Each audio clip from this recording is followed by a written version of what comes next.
चलो तो nature of roots के बारे में मैं बता रहा हूँ आपको, उसको आपको ध्यान से देखना है।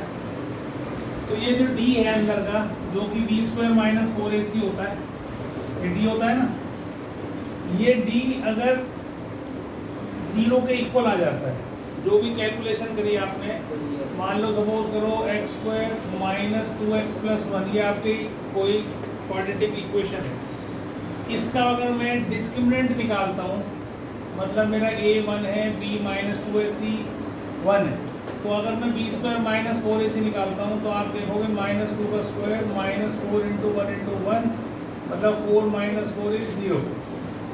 इसका मतलब क्या हो गया, डी 0 आ गया, तो इसकी जो वैल्यूज निकलेंगी, जो जीरोस निकलेंगे, वो हमेशा कैसे निकलेंगे, बराबर निकलेंगे, इक्वल रूट्स निकलेंगे। देखो निकाल के देखते हैं, इसको फैक्टराइज करते हैं, x square minus x plus 1, इसके दो फैक्टर बना दिए, एक्स कॉमन लिया एक्स माइनस 1, माइनस 1 कॉमन लिया एक्स माइनस 1, एक्स माइनस 1 और एक्स माइनस 1 है ना, इज इक्वल टू 0 रखकर एक्स की वैल्यू क्या निकली, 1 और 1, मतलब बराबर जीरोस निकले।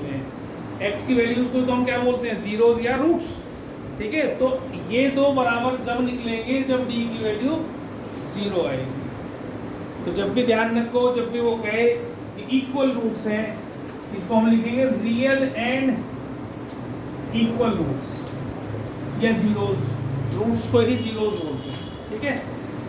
अगर ऐसा हो तो, अगर डी ग्रेटर देन 0 आता है, अगर डी ग्रेटर देन 0 आ गया, इसका मतलब है रियल रूट्स तो निकलेंगे, real roots and real and distinct roots. Distinct roots का मतलब अलग अलग, जैसे फॉर एग्जांपल अगर मैं ले लूं x square minus 5x plus 6, अब इसका डी निकालोगे ना, इसका डी निकालोगे तो ये 0 नहीं आएगा, कोई पॉजिटिव नंबर आएगा। ग्रेटर देन 0 का मतलब क्या होता है, पॉजिटिव नंबर। तो अब देखो यहाँ पर निकालो इसको, माइनस 5 का स्क्वायर माइनस 4 इंटू 1 इंटू 6, तो ये 25 माइनस 24 क्या आ गया, 1 आ गया। तो डी कैसा आ गया, ग्रेटर देन 0 आ गया, इसका मतलब पॉजिटिव आ गया। तो अगर ऐसा होता है तो ऐसे में जो x की दो वैल्यू हमने यहाँ जैसे बराबर निकाली है, इसमें x की दोनों वैल्यूज अलग अलग आएंगी, दो डिस्टिंक्ट रूट्स आएंगे, ठीक है। अब देखो निकालते हैं, x square minus 3x minus 2x plus 6, x common लिया x minus 3 minus 2x minus 3, तो दो फैक्टर बन गए एक्स माइनस 3 और एक्स माइनस 2। जब इसको 0 के बराबर रखोगे तो x क्या आएगा, 3 या 2। तो डिस्टिंक्ट रूट्स आ गए, मतलब रियल भी आ गए और डिस्टिंक्ट भी आ गए। डिस्टिंक्ट मीन्स डिफरेंट रूट्स, दो अलग वैल्यूज निकलेंगी x की। तो जब होगा वो जब t ग्रेटर देन 0 होगा, कंडीशंस याद करनी। फिर वो कहते हैं t greater than equals to 0, तो हम कहेंगे रियल भी हो सकते हैं वो रूट्स और they can be equal also. अब उसने अभी मैं क्लियर नहीं करा, मैं बताऊंगा इसका भी कहाँ पे यूज होता है। अभी तुम दो कंडीशंस ये समझो, और एक रूट होता है कि t लेस देन 0 आ जाए, ठीक है। लेस देन 0 मतलब जो रूट के अंदर की वैल्यू है वो नेगेटिव आ जाए। तो मैंने पहले दिन आपको समझाया था कि कौन से नंबर नॉन रियल नंबर्स होते हैं। सारे नंबर रियल होते हैं एक्सेप्ट वो नंबर्स जो स्क्वायर रूट के अंदर नेगेटिव नंबर होते हैं, उनको हम क्या बोलते हैं, नॉन रियल नंबर्स या इमेजिनरी नंबर्स। दो नाम कहते हैं, इमेजिनरी भी कह सकते हो, जैसे हाँ माइनस 5 का स्क्वायर रूट जैसे मान लो ये आ जाए, या माइनस 4 का स्क्वायर रूट आ जाए, ये रूट्स नॉन रियल वैल्यूज हैं, these are all non real values. तो अगर डिस्क्रिमिनेंट लेस देन 0 आ गया, लेस देन 0 का मतलब क्या होता है, नेगेटिव नंबर। अगर लेस देन 0 आता है ये, तो हम क्या कहते हैं, नॉन रियल रूट्स हैं, नॉन रियल रूट्स। तो ये आपको कंडीशंस याद रखनी है, ठीक है। अभी अगर दिमाग में ये सोच रहे हो कि भैया अब तो एक कोर्स में से हटा दिए, तो ये मत सोचा करो कभी भी कोई भी चीज़ कभी भी आ जाती है कहीं से भी, ठीक है। बहुत सिंपल क्वेश्चन आता है, कुछ टफ क्वेश्चन नहीं है इसके, ठीक है। तो आपके जो है क्वेश्चन फंस जाएंगे फिर अगर आप नहीं करोगे। मतलब धीरे धीरे करके जो सही से क्वेश्चंस होते हैं वो सारे के सारे हटाते जा रहे हैं। ये आपको बिल्कुल निकम्मर नकारा बनाने में लगेगी गवर्नमेंट, ठीक है। कुछ नहीं पढ़ाते, 11th 12th में जाके कोर्स आपके सिर पे जो है इतना सारा डाल देंगे। और ये बेसिक चीज़ें हैं जो पता ही होनी चाहिए। मैथ पढ़ना है तो यू शुड नो दिस जितनी भी चीज़ें कंडीशंस हैं, ये जो भी कुछ है, क्योंकि आगे कोर्स में नहीं है लेकिन यूज़ होती हैं। टीचर वहाँ पे बताएगा तुम्हें कुछ समझ में आएगा नहीं, तो पढ़ के चला करो जो भी चीज़ तुम्हें 10th में दी गई। अब इसका यूज़ कहाँ करना है? मान लो ये एक क्वाड्रेटिक इक्वेशन दे दी उसने हमें, ठीक है, +2 = 0। इसने कहा है कि find the value of k for which the following equation has equal roots. क्या बोल निकालना है? Find the value of k for which equation has equal roots. ठीक है, क्या कह रहे थे? हाँ करो ना, ट्राई करो। पहले मेरी बात सुन लो। b² - 4ac इसका स्क्वायर करेंगे तो आएगा 4k - 12 का square -4 × a k - 12 × c is 2। इसको 0 के बराबर रख लो। पहले देखो आप इसमें से कॉमन क्या है। मैं बार बार तुमसे कहता हूँ कॉमन देखना सीखो। 4 कॉमन निकालो, k - 12 कॉमन निकालो, यहाँ क्या बचेगा? एक k - 12 बच जाएगा और ये चला गया बाहर सारा, तो बचेगा क्या? -2। 4 तो 2 को स्क्वायर नहीं करेगा, ठीक है। तो 4 × k - 12 और ये बन गया k - 14। अब 4 तो खत्म कर सकते हो, उसके नीचे ले जाओ, या 4 = 0 नहीं होता है, तो दो फैक्टर बने इससे हमारे पास k - 12 0 या k - 14 0। तो k की वैल्यू क्या आ गई? 12 और 14। ये आपका आंसर आना चाहिए। अरे कौन से स्कूल में है तू?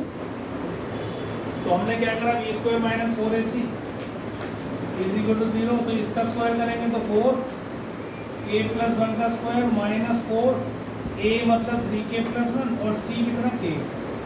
ऐसे कर दिया, 4 कॉमन निकाल लिया, ये स्क्वायर खोल दिया ऐसे, और फिर इसको इससे मल्टीप्लाई कर दिया, और क्योंकि बाहर माइनस का साइन है तो अंदर साइन चेंज हो जाएंगे। तो आप देखो ये बन गया 2k² + k + 1 = 0। ठीक। अब आप इसमें से भी माइनस कॉमन निकालो, तो यहाँ से माइनस कॉमन निकालोगे तो सारे साइन चेंज हो जाएंगे अंदर के, और इस माइनस को भी आप हटा सकते हो, है ना, क्योंकि = 0 है तो इस साइन को हटा सकते हो आप, तो ये भी हट जाएगा। इसके फैक्टर बनाने हैं आपने 2k² और ये -2k + k -1 = 0। 2k कॉमन लिया, k - 1 + 1 कॉमन लिया, k - 1। तो k - 1 और 2k + 1 = 0। तो k की वैल्यू आ गई 1 और -1/2। ये आपका। तुम गलती देखो अपनी, क्या गलती करी है वो आप चेक करो। तो b² - 4ac 0 के बराबर आ गया, तो 4 और इसका स्क्वायर -4k + 1 × 8k + 1 = 0। 4 कॉमन निकाल लिया, इसका स्क्वायर खोल दिया, 9² + 6k + 1 माइनस, अब ये मल्टीप्लाई होगा 8k², और क्योंकि बाहर माइनस है और अंदर सारे प्लस है तो माइनस हो जाएंगे सारे, -k -8k -1। ठीक है जी। तो ये हो गया k² और -3k, और ये तो कट ही गया, तो = 0। k कॉमन निकाला, k -3। ये जिसने भी आंसर मुझे बताया वो गलत था, और आंसर आ रहे हैं 0 और 3। क्लियर है?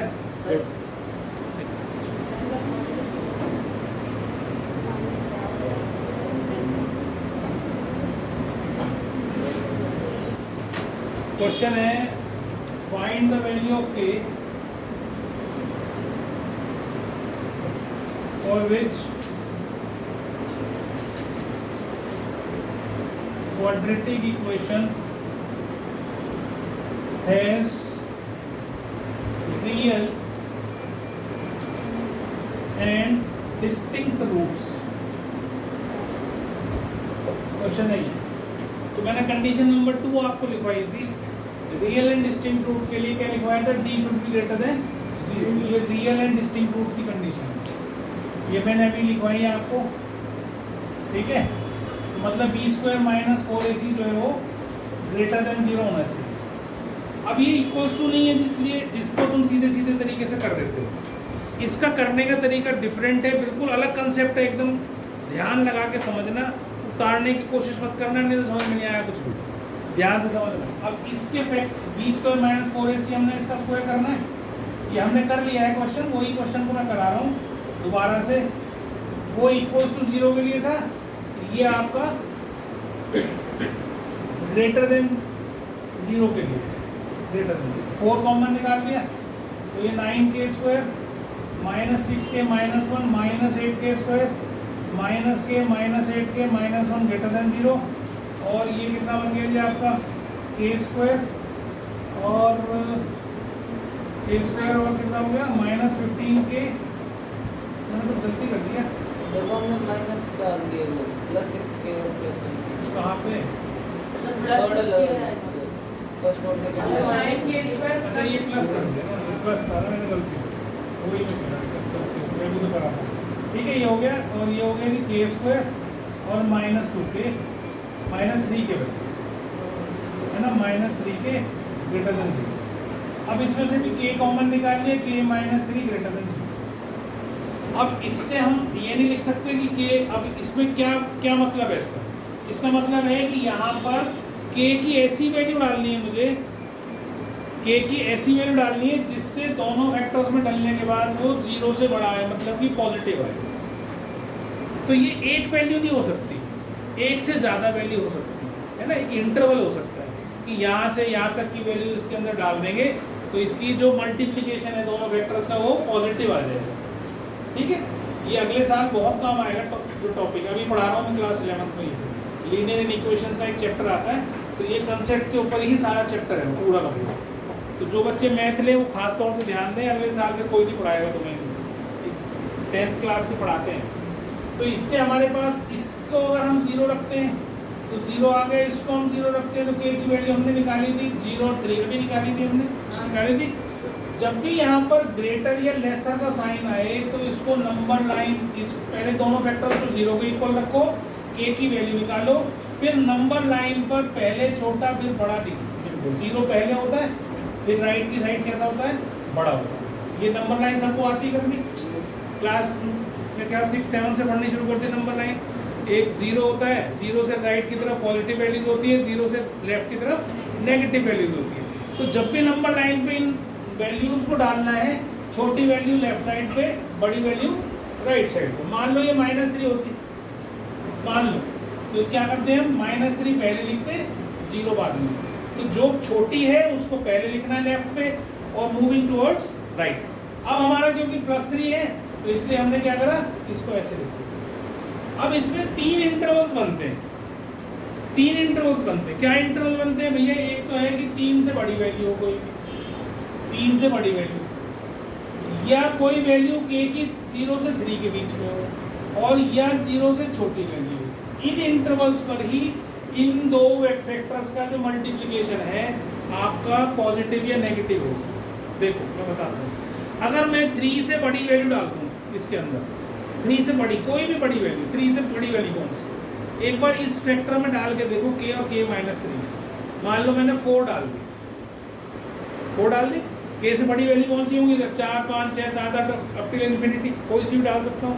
तो मैंने यहाँ से कोई भी 3 से बड़ी वैल्यू मैंने इसमें डाल के देखी, 4 आ गई k की जगह, और ये 4 - 3 आ गया, ये पॉजिटिव और ये भी पॉजिटिव। तो ओवरऑल प्रोडक्ट कैसा आया, पॉजिटिव कि नेगेटिव? पॉजिटिव आया। तो 3 से बड़ी वैल्यू डालने पर इन दोनों फैक्टर्स का जो मल्टीप्लिकेशन है वो कैसा आ गया, पॉजिटिव। क्या करा मैंने, k से जो भी यहाँ वैल्यू हो राइट साइड पे, उससे कोई भी बड़ी वैल्यू, बेटा शांति से बैठा रहने, क्या कर रहा है पता नहीं, चैन नहीं पड़ता क्लास के अंदर, कटर पटर इधर सीरियसली नहीं पढ़ रहा है जो पढ़ा रहा हूँ। तो 3 से बड़ी कोई भी वैल्यू मेरे को मैंने इसमें डाल ली, तो जो इसके अंदर डालूंगा वैल्यू कोई भी डाल सकते हो, 4 डाल लो, 5 डाल लो, 3.1 डाल लो, चाहे 3.2 डाल लो, चाहे 3 से बड़ी होगी। तो 3 से बड़ी वैल्यू अगर मैंने यहाँ डाल दी कोई भी, तो ये इंटू ये दोनों का प्रोडक्ट कैसा आ गया, पॉजिटिव आ गया। अब मैंने कोई भी 3 से और 0 के बीच की वैल्यू डाल के देखी, 0 और 3 के बीच की वैल्यू डाल के देखी, 2 डाल दूँ तो 2 डालो, 2 × 2 - 3 तो 2 इंटू माइनस वन, नेगेटिव 2 आ गया, तो कैसा आ गया? नेगेटिव। इन दोनों वेक्टर्स का प्रोडक्ट कैसा आ गया? नेगेटिव। अब कुछ भी डाल दो तुम, 0 से 3 के बीच में होनी चाहिए।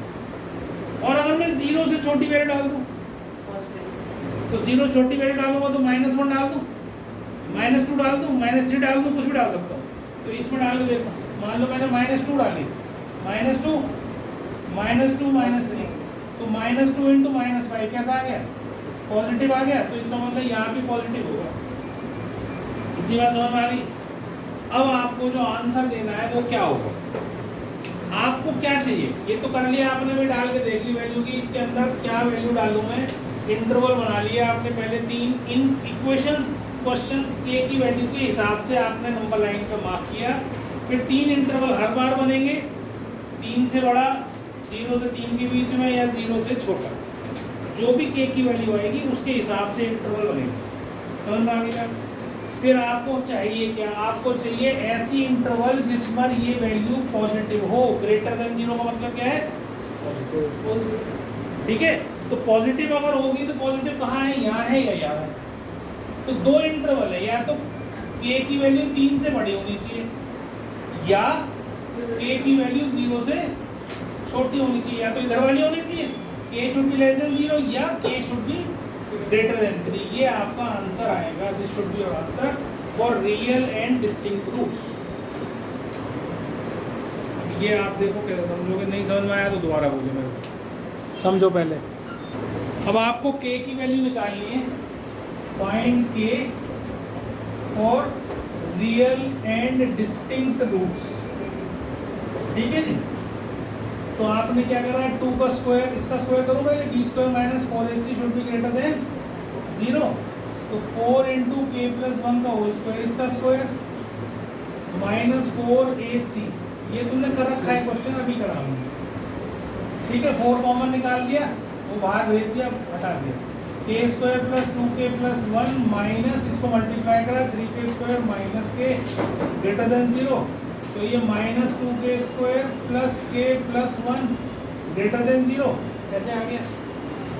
अब देखो, अब जो तुमने उसमें करा था इक्वल्स टू में, उसमें इसमें वो काम नहीं चलेगा। ध्यान से समझना मेरी बात। अब आपका यहाँ पर या तो वेक्टर बना लो इसके ऐसे के ऐसे, एज सच, माइनस कॉमन लेके निकालना नहीं इसमें से। माइनस साइन से क्या होता है? अगर मैं ऐसे लिखूँ, ऐसा होता है ना, ऐसे लिख दिया मैंने, या ऐसे समझ लो कि चलो 0 से ही कर देते, ऐसा कर देते। अब क्या मैं इसका माइनस हटा दूंगा तो ये इनइक्वालिटी अभी भी सही रहेगी। अब क्या हो जाएगा? ग्रेटर देन 0 हो जाएगा। मतलब अगर मैं इस माइनस को हटा दूं यहाँ से, तो this will become greater than, less तो है, greater than 0। -3 is lesser than 0।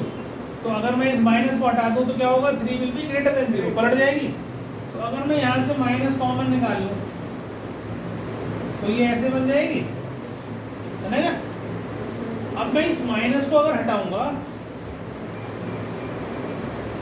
तो ये क्या होगा? This will become lesser than 0। Sign हटाते ही ये जो इनइक्वालिटी है ये पलट जाती है। ग्रेटर है तो लेसर हो जाएगी, लेसर है तो, मैंने आपको यहाँ पे एग्जांपल देके समझा दिया कि अगर मान लो इधर -3 है, ये -1 से छोटा है, अगर मैं इसको हटा दूं, माइनस माइनस काट दूं, तो क्या 3 लेस देन 1 है? नहीं है। क्या हो गया? 3 नाउ बिकम्स ग्रेटर देन 1। तो जब भी माइनस हटाओगे आप, तभी इनइक्वालिटी बदल जाएगी। बीच में जो ग्रेटर लेसर साइन है वो चेंज हो जाएगा। समझ में आ गई बात? तो आपके पास ये इनइक्वालिटी बन के आ गई। अब इसके 2 फैक्टर हमने क्या बनाए थे? 2k² - 2k + k - 1, और इससे 2k + 1 बना था, और एक k - 1 बना, ये बना था ना। अब ये 2 फैक्टर आए थे जिससे आपने वैल्यू निकाली थी 1 और -½ ये तुमने भी निकाल के दिखाई थी, है ना? -½ एक बार इसको 0 रखा और एक बार इसको 0 रखा। तो k की वैल्यू यहाँ साइड में लिख लिया करो, 1 और 1/2 -1/2 ये आई। इन वैल्यूज को नंबर लाइन पर डालना है। अभी कुछ मत देख ठीक है? तो ये नेगेटिव है तो -1/2 पहले लिखेंगे, ये छोटी है ये बड़ी है, समझ गए? फिर मैंने अभी क्या बताया था? अगर दोनों का कोफिशिएंट सेम साइन का आ जाए, जो कि है, इसका भी प्लस है इसका भी प्लस है, इससे कोई लेना देना नहीं बीच वाले से, के कोफिशिएंट के सामने जो वैल्यू है वो अगर सेम साइन की आती है तो आपको यहाँ प्लस लिखना है, यहाँ माइनस लिखना है, या प्लस लिखना है। समझ में आ गई बात? अब आप देखो कि आपका आंसर क्या आना चाहिए। आपको क्या चाहिए? Laser than 0। यहाँ लास्ट में देखो, यहाँ सिंबल क्या है, आप देखोगे लेसर देन 0 मतलब आपको ऐसी चाहिए जहाँ पर नेगेटिव नंबर है। तो नेगेटिव आ रहा है बीच में, तो आपका आंसर क्या हो गया? -12 से 1 के बीच में। इसको लिखने का तरीका ये, -12 से बड़ा और 1 से, ये आपका आंसर है। समझ में आ गई बात? देख लो, ध्यान से देख लो, नहीं समझ में आया तो फिर पूछ लो। तो ये हमारा A है, ये हमारा B है, X को नहीं लेना होगा, ये हमारा C है ना। तो हमें पता है B स्क्वायर -4AC = 0, तो -2AC + BD, बड़ा ब्रैकेट लगाना है, स्क्वायर करना है। -4AC मतलब एक ये और एक ये। बहुत सिंपल क्वेश्चन है एकदम। अब -2 का स्क्वायर है तो +4 हो जाएगा, और 4 इसमें भी है, 4 इसमें भी हो जाएगा, कॉमन निकाल दो। और जो अंदर स्क्वायर बचा उसका स्क्वायर कर दो, A² C² B² D² + 2ABCD। ठीक है, अब तुम कर लो आगे, इसको ब्रैकेट को मल्टीप्लाई करो, साइन चेंज करो, = 0 रखो, अपने आप आ जाएगा ऑटोमेटिकली। करो फटाफट जल्दी से, फिर मैं कर दूंगा उसके बाद लास्ट में। तो हमने इसको दोनों फैक्टर्स को मल्टीप्लाई कर दिया आपस में, तो 2 फैक्टर मल्टीप्लाइड है, इसलिए 2 फैक्टर को मल्टीप्लाई करना है आपस में। ठीक है, एक सी गलती 2 बच्चे कैसे कर सकते हैं, समझ में आई नहीं मुझे। ये तो हो गया ABCD, ये -A² C² -A² D² -B² C² -B² D²। अब देखो ये तो इससे कट गया, और ये B² D² भी इससे कट गया। अब बचा आपके पास जो अंदर है, इसमें से आप माइनस कॉमन निकाल लेना, या आप समझो आपके पास ऐसे बच गया ये ABCD -A² D² -B² C² = 0 बच गया। इन सबको उधर ले जाओ, तो ये क्या बन गया? A² D² प्लस का हो गया, उधर जाके ये B² C² प्लस का हो गया, ये माइनस का हो गया ABCD। इतनी बात समझ में आ गई? इतना सबका आ गया है यहाँ तक। अब ये किसका होल स्क्वायर है? इसको क्या मैं ऐसे लिख सकता हूँ? AD का स्क्वायर BC का स्क्वायर -2AD × BC लिख सकता हूँ, यही है ना? तो ये क्या है? AD - BC का होल स्क्वायर = 0। अब इसके बाद क्या चीज यहाँ तक आ गया? तो मैं कर तो रहा हूँ, AD - BC का होल स्क्वायर हो गया ना। अब जब स्क्वायर होता है तो स्क्वायर रूट लेते हो दूसरी तरफ, ये स्क्वायर कैसे हटाते हो? दिमाग से बताएगा। अगर x² = 36 है तो x कैसे निकालेगा? स्क्वायर रूट करेगा। तो स्क्वायर रूट करेगा तो यहाँ स्क्वायर है तो square root of 0, square root of 0 क्या क्या what is the value of √0? 0। तो ये पूछना, ठीक है? ऐसा हो गया। अब क्या करेगा? ऐसे कर सकता हूँ उसको, इसको इसके नीचे ले आऊँ, इसको इसके नीचे ले जाऊँ। देखो कि नीचे का आंसर देखो क्या आ रहा है, यही आ रहा है, A/B = 0।